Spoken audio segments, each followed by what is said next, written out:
पृथ्वीनारायण शाहको एकीकरणको ठिक्क विरोधमा जाने संहिताको यो देश टुटिया थियो र संहिता चाहिएको थियो।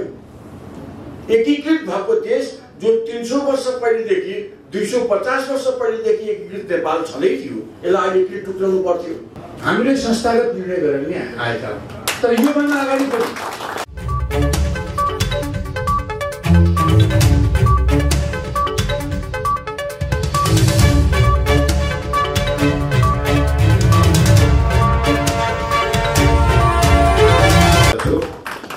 डाक्टर द्वारिकानाथ ढुङ्गेल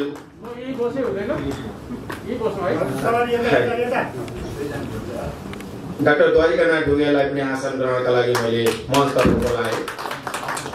त्यसै गरी गुरु वशिष्ठलाई पनि मैले सायद आइसक्नु भएको छैन होला, गुरु वशिष्ठलाई पनि आसन ग्रहणका लागि निमन्त्रणा गर्दछु। त्यसै गरी बालकृष्ण नेउपाने वरिष्ठ अधिवक्ता बालकृष्ण नेउपानेज्यूलाई पनि आसन ग्रहण गरिदिनुका लागि म हार्दिक अनुरोध गर्दछु। त्यसै गरी वरिष्ठ अधिवक्ता विष्णु भट्टराईज्यूलाई पनि आसन ग्रहण गरिदिनुका लागि म हार्दिक अनुरोध गर्दछु। त्यसै गरी तारा लुटेल दाईलाई पनि म आसन ग्रहणका लागि हार्दिक निमन्त्रणा गर्दछु।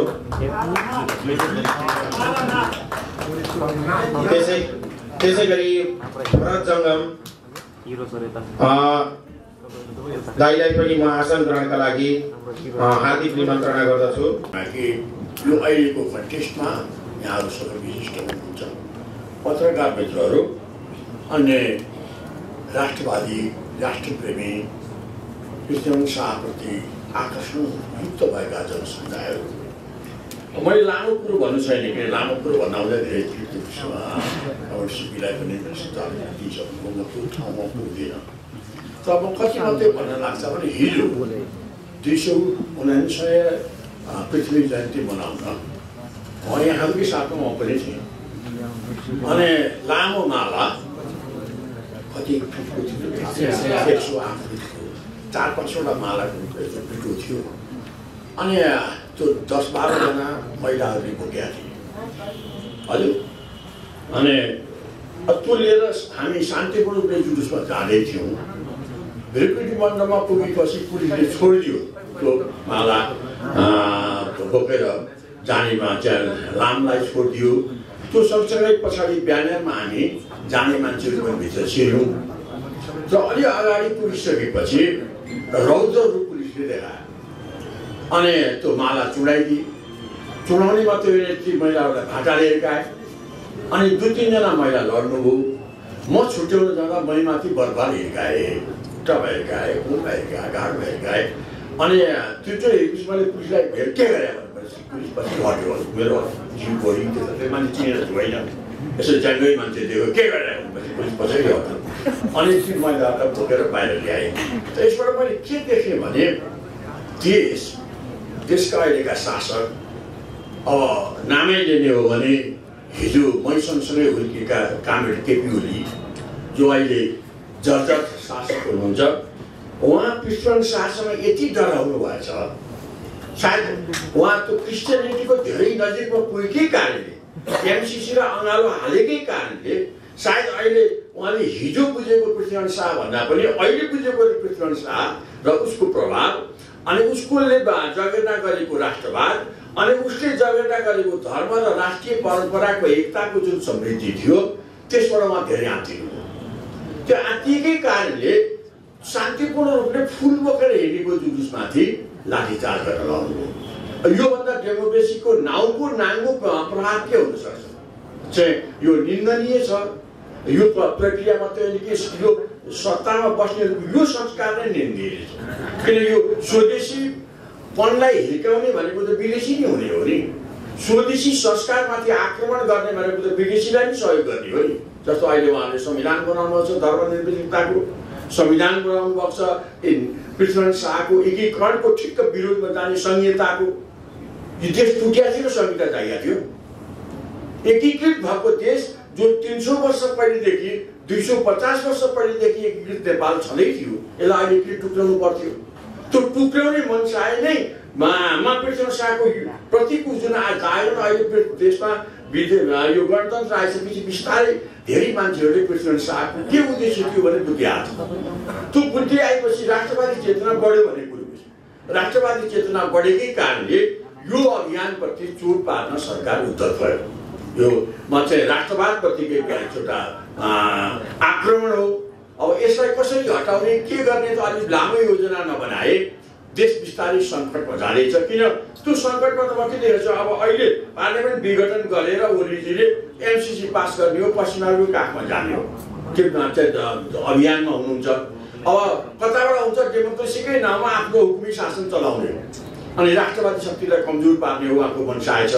त्यो मनसाय स्वरूपकै यो हिजोका कहिले यसो हेर्दा हिजोको शान्तिपूर्ण जुलुसमा कहीँ पुलिसले झुकिएर चाहिँ को गतिविधि गर्यो कि भनेर चित्त बुझाउने ठाउँ छैन। किन त्यो शान्तिपूर्ण जुलुसमा पुलिसलाई लाठीचार्ज नगर्नु त धेरै पहिलेदेखि भनेको त गरेको पनि छैन, ठाउँ ठाउँमा त हुन्छ। अब हिजो त्यो त योजनाबद्ध रूपले त्यहाँ आए भने मान्छेको समूहलाई मान्छेको आकर्षणलाई कमजोर पार्नु भनेर माथिबाट भएको निर्देशन हो। त्यही निर्देशन बमोजिम मैले सुनेपछि पशुपति संशोधनको टिममा पनि हस्तक्षेप भयो। भन्छ त्यहीमा रोकेर पछि हामीसँगै जाने मनिषा र प्रकाश कोइराला समातेर छेउबाट लिएर गयो। किन भुल जाँदा धेरै मान्छे जाने भयो अनि छेउबाट दुईजना मान्छे लगाएर फुल चढाउँदा मान्छे नदेखिने भयो। यस खालको कुकृत्य सरकारमा जुन अगाडि आयो र यसलाई नेपाली जनताले को बिचमा अलिक धेरै बुझाउनु पर्ने हुन्छ। किन राष्ट्रवादी साँच्चैकै सङ्कटमा छ। यो देशीय शासन हो कि विदेशी शासन हो भन्ने कुरोमा धेरै मान्छे स्वदेशी तर टोपी र बुद्धि चाहिँ विदेशी हो। त्यही भएर यो दुर्दशा मानिरहेको छ। अब साँच्चैकै रूपमा सबै धेरै वक्ताहरूले त भनिसक्नुभएको छ, धेरै कुरो दोहोऱ्याएर पनि धेरै काम चाहिँ चिठी आउने बेला भइसक्यो। त्यही कारण मलाई लाग्छ अब यो राष्ट्रिय जागरण पृथ्वीनारायण शाहकै नाममा होस्, हिन्दू धर्मकै नाममा होस्, देशको एकताकै नाममा होस्, त्यो जागरणलाई नेपालीहरूको बिचमा नेपाली चेतनाको जागरणसँग यसलाई जोड्न सकिएन र यसलाई अगाडि लान सकिएन भने ती बिस्तारै हाम्रो देश, हाम्रो धर्म र हाम्रो संस्कृति सबै सङ्कटमा जाने र अनि पृथ्वीनारायण शाहभन्दा पहिले जस्तो भुरे टाकुने थियो र त्यो ब्रिटिसहरूले जसरी यसलाई हमला गर्दै आफ्नो पुन्जामा लाने थिए त्यही दिशामा हाम्रो देशलाई टुक्राउँदै सिद्धाउने खेल हाम्रो अगाडि आछ। त्यस कारण गम्भीर भएर हामी राष्ट्रिय अभियानमा लागु र देश बचाउन लागु, यो नै हाम्रो अहिलेको धर्म हो। अब यसमा के चाहिन्छ र के चाहिँदैन भन्दा अब सिपीले भने जस्तै देशका सबै राष्ट्रवादी शक्ति एकजुट हुनुपर्छ, नभए अर्को केही विकल्प छैन। भने चाहिँ राजा लगायतको राजावादी समर्थक पनि राष्ट्रवादी शक्ति हो। किन ऊ अथवा जेसुकै भनेमा देश चाहिन्छ त भन्छ नि, देश चाहिन्छ भन्ने शक्तिले राष्ट्रवादी शक्ति होला। उसका शासनका विधि विधान तौर तरिकामा केही फरक पनि होला। किन अहिले ओलीजीको शासन शैली र चाहिँ राजाको शासन शैलीमा केही फरक फेकेको उस्तो उस्तै छ नि फेरि भन्छ। धेरै चिन्ता गरिनु आएन। ती सबै कुरोलाई मिलाएर राष्ट्र बचाउने कुरो मूलभूत रूपमा एक ठाउँमा बनाउन सक्यौँ भने हामी राष्ट्रलाई बचाउन सक्छौँ। म त आशावादी छु नेपाली जनताको जुन चेतना छ अहिले बिस्तारै 30-35 सालदेखि हुँदै 46 साल हुँदै 63 साल पछाडि आएको मान्छेको आम चेतना अब कसैले छडी देखाएर त्यसैको पछि लाग्ने खालको छैन चेतना। त्यही कारण राष्ट्रिय चेतनामा यसलाई कन्भर्ट गर्न सक्यौँ भने राष्ट्रलाई हामीले सुदृढ बनाउन सक्छौँ अनि बलियो बनाउन सक्छौँ। राष्ट्रवादी शक्तिकै नेतृत्वमा देशलाई उभ्याउन सक्छौँ भन्ने आशा लागेको छ। त्यो अभियानमा हामी लागौँ भन्ने विश्वास व्यक्त गर्छु। प्रसङ्ग रहेको छ कि हिजो नेपालका एकीकरणका नायक बडा महाराज धीराज पृथ्वीनारायण शाहको जुन 219औं जन्म जयन्तीको सन्दर्भमा एउटा बडो अनुशासित ढङ्गले शान्तिपूर्वक एउटा श्रद्धा र्याली जो बढिरहेको थियो पृथ्वीनारायण शाहको शालिग अघि, त्यसमा प्रशासनले, पुलिस प्रशासनले अनुचित दखल बल प्रयोग गर्यो र म पनि हाम्रो पार्टी पनि त्यो अनुचित बल प्रयोगलाई निन्दा गर्दछु।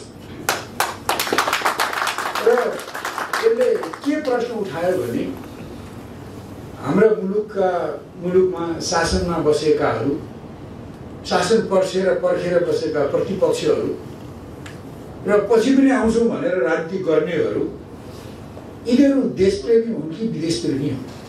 ठुलो प्रश्न। किनभने पृथ्वीनारायण शाह जसले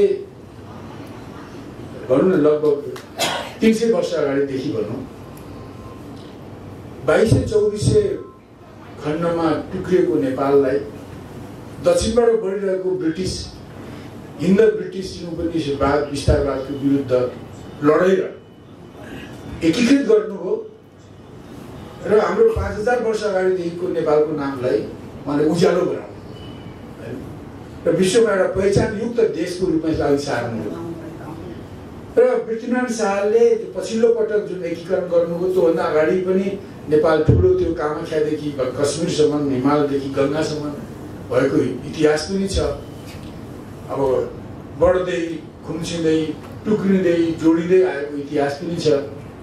पृथ्वीनारायण शाहभन्दा जस्ट केही अगाडि एचएमएलले मुकुन्द सेनले नेपाललाई एकीकरण गरेको र त्यो नटिकेको अवस्था पनि छ।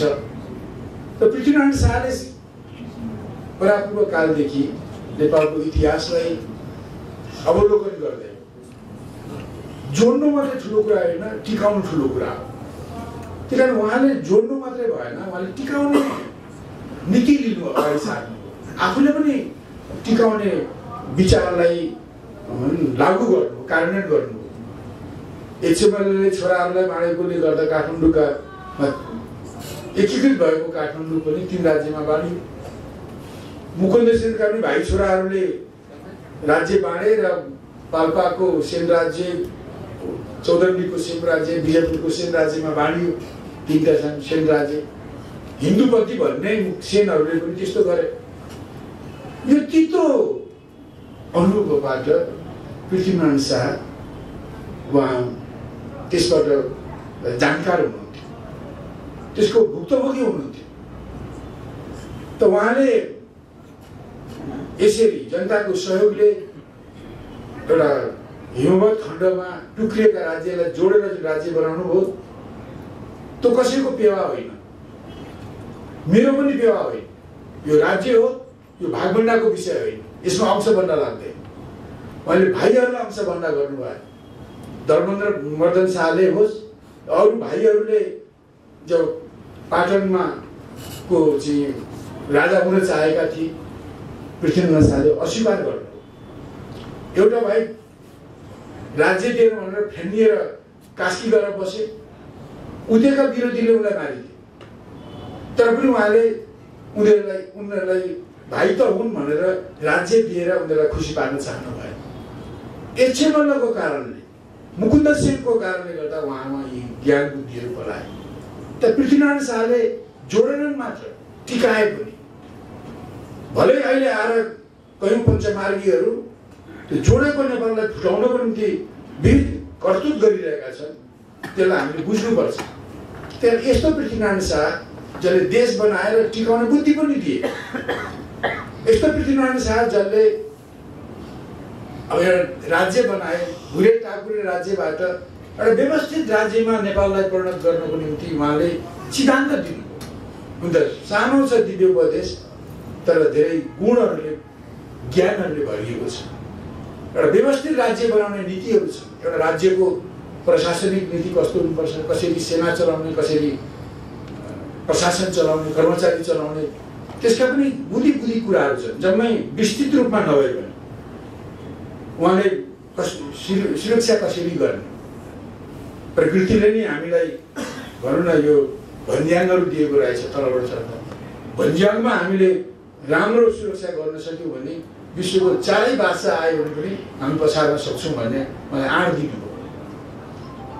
र रैती भनेको दरबार, प्रजा भनेको दरबारको सम्पत्ति हो, शक्ति हो भनेर भन्नुभयो। जनतालाई रिजाउने बाटो लिनुभयो। एमाले उहाँले विदेश नीति अगाडि सार्नु, म लामो जान चाहन्न। उहाँले कसरी आत्मनिर्भर भएर मुलुकको विकास गर्ने, उहाँले भन्नुभयो जडीबुटी र अरू आफ्नो कृषि उद्यमहरू गरौँ, यसलाई यिनीहरूको उत्पादनलाई विदेशमा बिक्री गरेर विदेशबाट पैसा खिचेर लिउँ।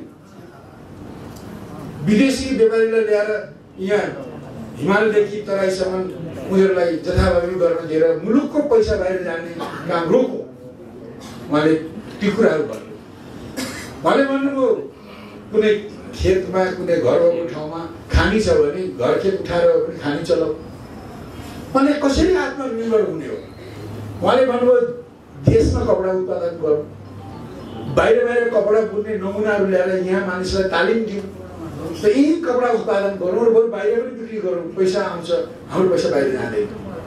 म अहिले गहिरोसँग हेर्नुहुन्थ्यो, यो दक्षिणतिर चाहिँ धेरै नौटङ्की गर्ने समुदाय हुँदो रहेछ।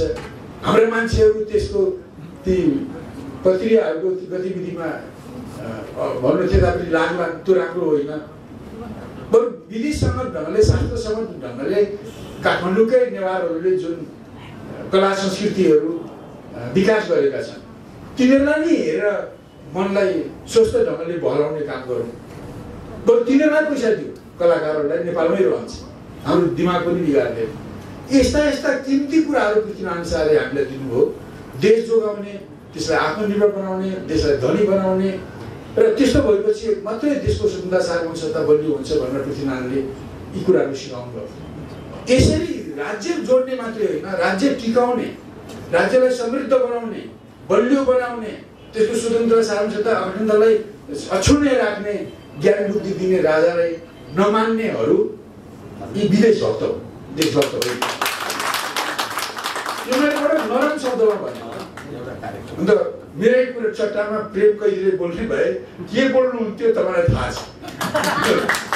म प्रेम कैदीजीको कुरा म दोहोऱ्याउँदिनँ, तर के भने नरम कुराले पनि भेदन गर्ने गरी भन्नुपर्छ कि यो देशभक्त होइन, विदेश भक्त हो।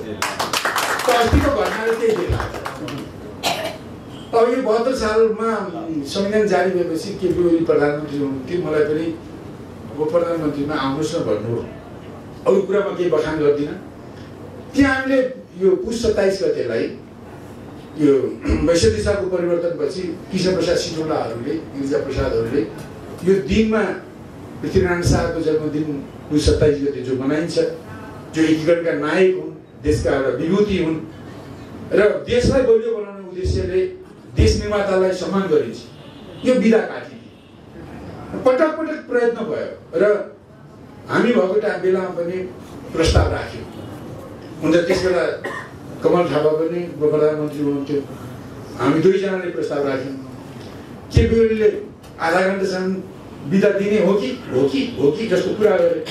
लास्टमा के हो भने अब कुनै मधेसीबाट आएका मन्त्रीले यो नगरौँ, अहिले हामी तयार छैनौँ भनेपछि उसले भने अब सहमति नभएकोले नराखौँ भनेर सत्य सिधायो। अब अहिले त्यस बेला पनि केपी ओलीले त्यो काम गर्नुभयो। अब अहिले आएर त उनको 16 डोलो नेतृत्व भएको सरकार छ नि। सबै अब केही समयपछि त अब कम्युनिस्टकै रङ भएका उनको विचारमा नचल्नेलाई पनि साथ गरेर आफ्नै विचारका मान्छेहरू छन्। किन उहाँले सक्नु भएन? किनभने उहाँलाई न देशको मूल्य थाहा भयो, न त देश बनाउनुको मूल्य थाहा भयो। त्यसै कारण उनले पनि सकेका होइन। त्यस कारणले मैले के भन्न चाहन्छु भने हिजो भएको जुन घटना हो, यति ठुलो योगदान गर्ने व्यक्तिलाई सम्मान गर्न नसक्ने सरकारका ती निन्दनीय कृत्यहरू हुन् र त्यसको विरोध गर्ने काममा हामीले दृढतापूर्वक अघि बढ्नुपर्छ। आदरणीय मित्रहरू, हुन त यो तपाईँहरूसँग मिलेर म नेकपा मालेको एउटा राजनीतिक कर्मी हुँ।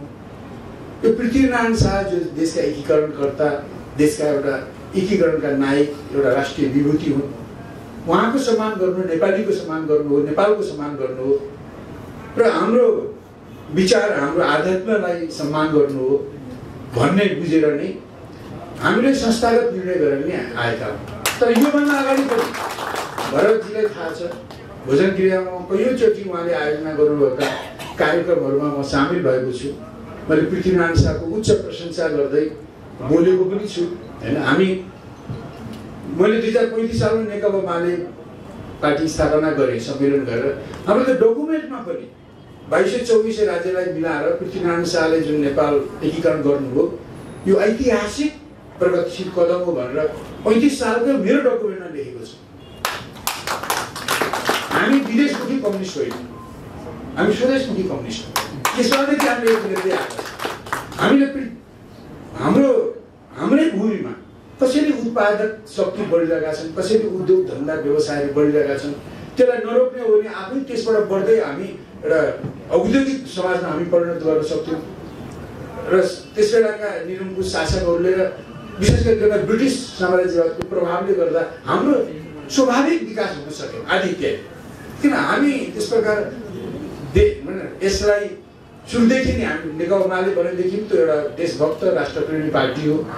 र मैले लास्टमा भन्छु, अब मैले के भन्छु भने यो सिद्धान्त भनेको यस्तो पानी हुनुपर्छ जस्तो भाँडामा राखिन्छ त्यस्तै आकार दिन सक्नुपर्छ। यो कुरो मार्क्सवादमा मात्रै लागु हुँदैन, प्रजातान्त्रिक समाजमा लागु हुन्छ, राष्ट्रिय प्रजातन्त्रमा लागु हुन्छ, सनातनी विचारमा पनि लागु हुन्छ। हामी सनातनी विचार मान्ने मान्छेहरू विदेशमा हाम्रो गुरु छन् भनेर उनीहरूको पाउ पुज्दै उनीहरूले जे भन्छन् त्यही गर्छ भने त्यो सनातनी पनि नेपालको सनातनी हुँदैन। त्यस्तै मार्क्सवादको कुरा पनि त्यही हो। मार्क्सवाद होस् या डेमोक्रेटिक सोसलिजम होस् या राष्ट्रिय प्रजातन्त्र होस् या सनातनी होस्, यो नेपाली जस्तो हुनुपर्छ, नेपाल जस्तो हुनुपर्छ। यहाँको वस्तुस्थिति, यहाँका विशेषताहरू, यहाँका हाम्रो परम्परा योसँग जोडिएको हुनुपर्छ। र जुन मुलुकमा ती स्थानीय राष्ट्रिय विशेषतासँग जोडिएर अगाडि जान्छन्, जसरी एउटा कलमी बनाउँदाखेरि रुखमा कलमी काटेर राख्दाखेरि त्यसमा ज्यान आउँछ र हामी त्यसलाई रोक्न सक्छौँ, त्यसरी कलमी बनेर सिद्धान्तहरू सर्नुपर्छ। र मैले के बुझ्छु भने सिद्धान्तहरू सार्वधिक हुन्छ, युनिभर्सल हुन्छ।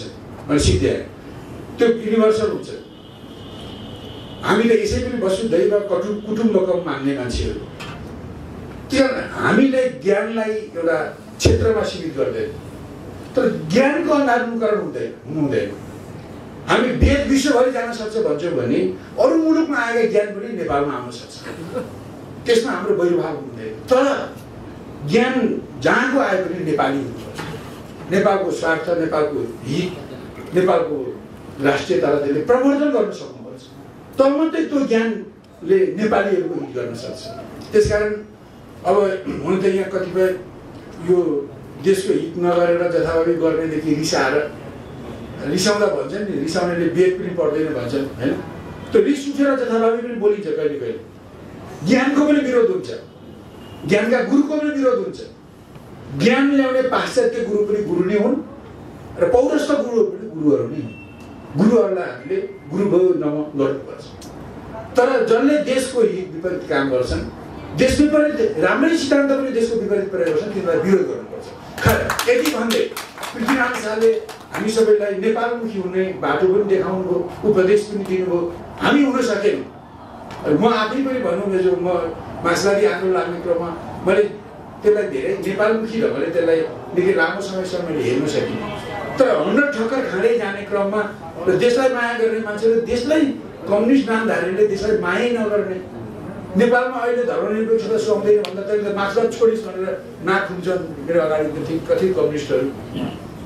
अब वेदको कुरा पनि विश्वभरिमा जम्मै कुरा सबै ठाउँमा लागु हुँदैन, गुरुजी हुनुहुन्छ। वेदको कुरा त लागु हुँदैन भने मार्क्सवादको कुरा सबै ठाउँमा एकै ढङ्गले लागु हुन्छ, हुँदैन नि त। त्यसलाई चाहिँ सिलेक्ट गरेर लागु गर्ने कुरा। हामीले त्यसरी जानुपर्छ। यसरी जाने बुद्धि दिने पृथ्वीनारायण शाह हाम्रो ठुलो भनौँ न राष्ट्र निर्माता मात्रै होइन, हाम्रो बुद्धिको पनि मार्गदर्शक, हाम्रो आध्यात्मको पनि मार्गदर्शक। उहाँले भन्नुभएको छ सबैले आफ्नो कुला धर्मको पालन गर्नु भन्नुभएको छ। यसलाई मार्क्सवादले रोक्दैनन्। अब विकृत मान्छेले रोक्ला बेग्लै कुरा हो, नबुझ्नेले रोक्लान् अथवा विदेशमुखी व्याख्या गर्नेले रोक्लान्। तिनीहरूको मार्क्सवादसँग कुनै सरोकार छैन। त्यसकारण यसरी सबै कुरामा हामीलाई चिन्तनले होस्, सिद्धान्तले होस्, या भूगोलले होस्, या स्वतन्त्र राष्ट्रले होस्, नेपालीहरूलाई बलियो तुल्याउने प्रथम मार्गदर्शक एकीकरणकर्ता पृथ्वीनारायण शाहको जहिले पनि जय हुनुपर्छ। उहाँ अमर रहनुपर्छ।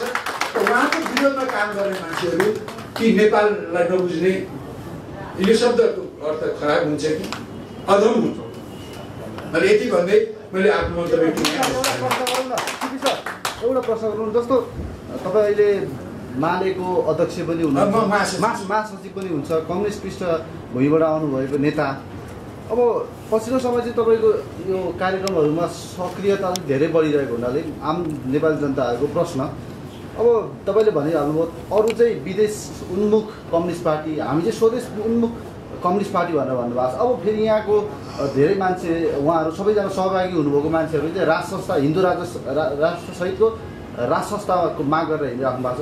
अब तपाईँको पनि निचोड चाहिँ हिन्दू राष्ट्र सहितको राष्ट्र संस्थाको माग सहित तपाईँ पनि हिँडिराख्नु भएको छ कि के हो? एकचोटि मान्छेलाई, नेपाली जनतालाई खुलस्त गरिदिनु भयो। एकदम हिजो पनि एउटा युट्युबको साथीले सिंहदरबार अगाडि यस्तै कुरा गर्नु। तपाईँ पृथ्वीनारायण शाहलाई किन मान्नुहुन्छ भने पृथ्वीनारायण शाहलाई राजा भएकोले मैले मानेको होइन, बडा महाराजा भएकोले मानेको होइन, उहाँ नेपालको एकीकरणकर्ता भएकोले, यसको स्वतन्त्रता सार्वभौमिकता अखण्डता भएको वजिदलाई, यसको जुगलाई रक्षा गर्ने, निर्माण गर्ने, टिकाउने व्यक्ति भएकोले मैले मानेको हो। राजा त धेरै भए मुलुक नेपालमा, सबैलाई हामी पृथ्वीनारायण शाह जस्तो बोकेर कहाँ हिँड्छौँ र? हिँड्दैनौँ नि त।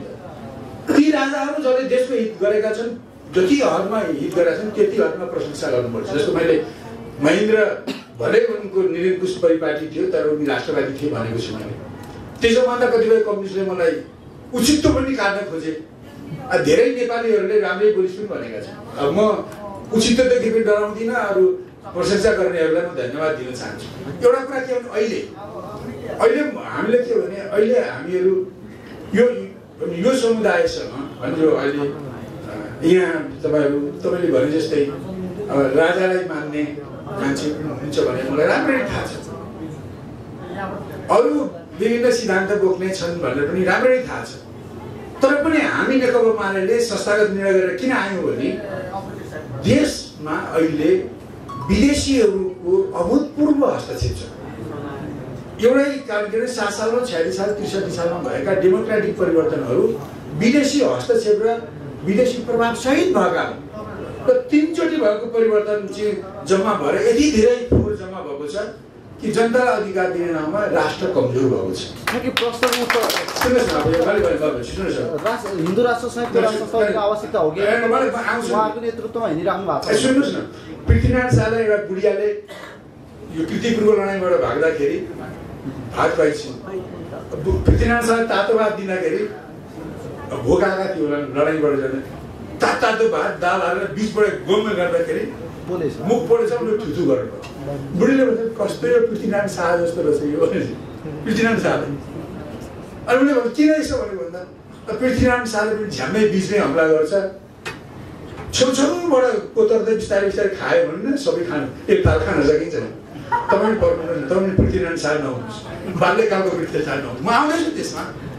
अब मैले यति नै भने लामो भएन, त्यस्तो भएकोले अब अहिले विदेशीहरूको प्रभाव धेरै भयो। त्यसको प्रमाण हो हाम्रो एउटा लाम्टो चुसे खोस्यो भारतले 76 सालको कार्तिकमा एमसिसी लाग्न खोजिरहेको छ, विरोध भएको। त्यसैको प्रमाण हो कि हामी कमजोर भएका छौँ, अझै कमजोर भइरहेका छौँ। अब देशभित्रका धेरै समस्याहरू छन्, समस्यालाई हल नगर्दाखेरि समस्या चाहिँ उकुच पल्टेको घाउ जस्तो भएको छ, सिरियस भएका छ। त्यसलाई यो सरकारले हल गर्न सकेन। यी आन्तरिक सङ्कट र बाह्य हस्तक्षेपलाई हामी आक्रान्त छौँ र ढङ्गले चलाउनु भने देशै सिद्धिने खतरा छ। यो खतरा मैले देखेकोले हामीले के विश्लेषण गर्ने, यसलाई जोगाउने अब पोलिटिकल पार्टीहरू जो विदेशी स्वदेशी ढङ्गले सोच्ने क्षमता आइसकेका छैन, त्यो कुनै एउटा रङको पार्टीले पनि सक्दैन, सबै रङको आएर पनि सक्दैनन्। तर देशलाई यसले जोगाउने भनेको देशका देशभक्तहरू नै हो। चाहे उनीहरू कम्युनिस्ट हुन्, कम्युनिस्टमा पनि देशभक्त छन्, चाहे तिनीहरू बागमती हुन् कम्युनिस्ट नभए पनि, चाहे उनीहरू प्रजातन्त्रवादी हुन्, चाहे उनीहरू राष्ट्रवादी जसले राजा पनि मान्छन्, धर्म पनि मान्छन्, त्यसलाई राष्ट्रवादी भनेर भन्छ। यी सबैमा देशभक्त पनि छन्, विदेशभक्त पनि छन्। अब यो राष्ट्रवादीमा चाहिँ देशभक्त छन् भनेर तपाईँहरू ढुक्क नपर्नुहोस् है, नपर्नुहोस् त्यहाँ। यहाँ उस्तै हाम्रो गुरुजीको जस्तै, गुरु वशिष्ठकै जस्तै कपडा लगाउने विदेशीहरूले क्याट दियो भने त्यसलाई दैनिक देवले जेबमा राखेर त्यसकै आधारमा यहाँ झन्डा सिलाउने मान्छे पनि छन्। ती राष्ट्रवादीहरू कति राष्ट्रवादी, त्यो राष्ट्रवादीभित्र पनि विदेश भक्तहरू छन्। तर अहिले सबै 70 देशभक्तहरूलाई चिन्ने उपाय छ। लामो भन्नुभयो भने एजेन्डालाई लिएर त्यसरी जाने र त्यसरी जाने क्रममा होइन देशमा एउटा नयाँ शक्ति निर्माण हुनुपर्छ जसले बेइमान र भ्रष्ट शक्तिको विरुद्धमा एउटा प्रगतिशील एउटा देशभक्त प्रगतिशील लोकतान्त्रिक शक्ति बन्नुपर्छ, त्यसको सरकार बन्नुपर्छ, त्यसको एजेन्डा लागू गर्नुपर्ने हुन्छ। अब यस सन्दर्भमा ठिक छ, राजालाई मान्ने राजावादीहरूलाई पनि देश जोगाउने हक छ। त्यसै कारण त राजावादीको सम्म यहाँ उभिएको हुँ म। त्यो देश जोगाउनेमा अब अरू धेरै कुराहरू म पत्रकार मित्रलाई मैले अहिले भन्न भ्याइनँ, मलाई उहाँले कोट्याइसक्नु अघि मैले उहाँको कुरा पनि सुन्नुपर्छ। यो एजेन्डा बनाउने क्रममा छलफल गरौँ होइन, एजेन्डा बनाउने क्रम हामी यो त एउटा एक बुँदामा न हो अहिले, हामी एक बुँदामा छौँ, एक बुँदामा हाम्रो यो निशर्त समर्थन हो होइन, बुझेर हो कि कसैले होइन यहाँ राजावादी छन् भन्ने बुझेरै आएको अरू पनि छ। अब यहाँ भनौँ बिबी काङ्ग्रेसको यहाँ पुछलाई देखिरहेको छु म, हामीले कोसिस पनि गरेका हौँ। तर के भने अब अरू एजेन्डा कसरी तय गर्ने होइन, देश जोगाउन त खालि एउटा कुराले मात्रै हुँदैन। अब मैले यहाँ बहस छेड्न चाहन्न। अब यो सुरेन्द्रजीहरूले एउटा कार्यक्रमिक बहस ल्याउनु हो भने त्यसमा राजाको बारेमा हाम्रो दृष्टिकोण के हो, संहिताका बारेमा हाम्रो दृष्टिकोण को, धर्मनिरपेक्षता हटाउनुपर्छ भन्ने हामीले त संविधान सभादेखि भन्दै आएको मानेनन्। अब त्यसलाई हटाउनुपर्छ भन्ने मात्रै छैन, त्यसपछि के भन्ने कुरामा हाम्रो अलिकति रिजर्भेसन छ होइन। हिन्दूहरू 80% भए पनि हिन्दू राष्ट्र लेखाउँदा नेपाललाई कति फाइदा हुन्छ, नलेखाउँदा कति छलफलको कुरा हो। मैले एउटा गुरुजीहरूलाई के भन्छु भने जति सुकै भए पनि गुरुजीहरूले बुझ्नुपर्छ देश चलाउने अब धर्मले होइन सिद्धान्तले हो। र यस्तो सिद्धान्त रान्ति आओस् त्यसले हरेक धर्मलाई सम्मान गर्न सक्छ। त्यही कारण हामी धर्म सहिष्णु राज्यको वकालत गर्छौँ।